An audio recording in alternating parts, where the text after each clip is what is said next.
법답게 반주하는 것은 정견과 정사유 중 어디에 해당되는 것인가요? 사실 두 가지 다 포함이 되어 있습니다. 정견이라는 것이 사실 폭이 넓거든요. 흔히 사성제에 대한 이해. 사실 사성제를 이해하면 모든 걸 다 이해하는 겁니다, 솔직히. 그러니까 정견이라는 것도 한 번에 사실은 이게 다 완전해지는 게 아닙니다. 이게 사실 이게 수행의 수준에 따라서 그 수준에 맞는 정견이 생기는 겁니다. 흔히 사성제를 이해한다잖아요. 사성제도 그 수준이 다 다릅니다. 머리로 이해하는 정도가 있고, 그 자기 체험에 따라서, 또 수행의 체험에 따라서 이해하는 깊이가 달라지거든요. 또 어떻게 보면, 정확한 아까 했던 수행의 방법을 아는 것도 정견에 포함이 되는 겁니다. 마음을 어떻게 해야 되든지, 왜, 구체적인 방법을 얘기했잖아요. 그런, 왜 몸의 긴장을 풀어야 되는지, 왜 욕심을 버려야 되는지, 이런 것도 사실은 정견에 해당하는 거죠. 좀 넓게 보면. 그러니까, 정사유라는 것 보면, 바른 사유나 생각이 아니라 이것도 바른 의도 혹은 바른 마음가짐입니다.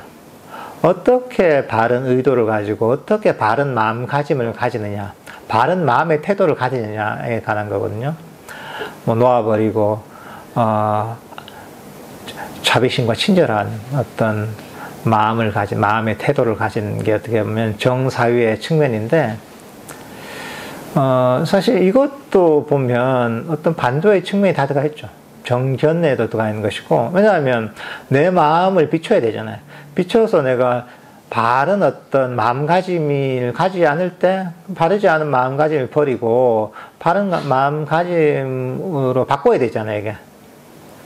그러니까 이게 반조가 다 들어갈 수밖에 없는 거죠. 만약에 내가, 엉켜지려면 욕심을 낸다.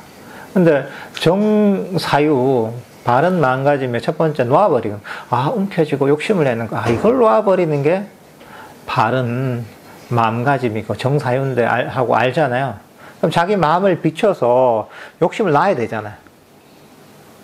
내 마음이 막 공격적인 마음이 이럴 때, 이게 보면 바르지 않은 삿된 사유구나, 바른 마음가짐이 아니구나 알고서 그 다음에 이제 자비심을 가지고 자애심을 가지고 이제 마음을 낸다거나 이렇게 될 수가 있는 거죠.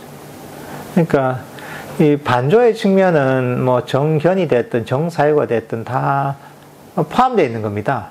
왜냐하면 내 마음에 문제가 있잖아요. 불선법, 탐진치가 있단 말이죠.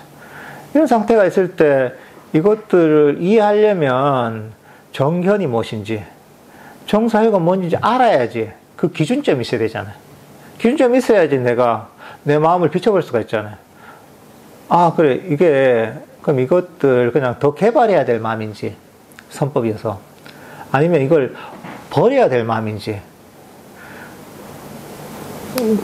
내가 바른 견해나 바른 마음가짐, 사실 딴 것도 마찬가지입니다. 팔종부 이런 것도 다 이해를 해야지 그것을 기준으로 해서 내 마음을 개발할 수가 있는 거죠. 비춰볼 수가 있는 거죠, 이게. 그러니까 이제 좀 그렇게 좀 더 총체적으로 생각하면 좋을 것 같습니다.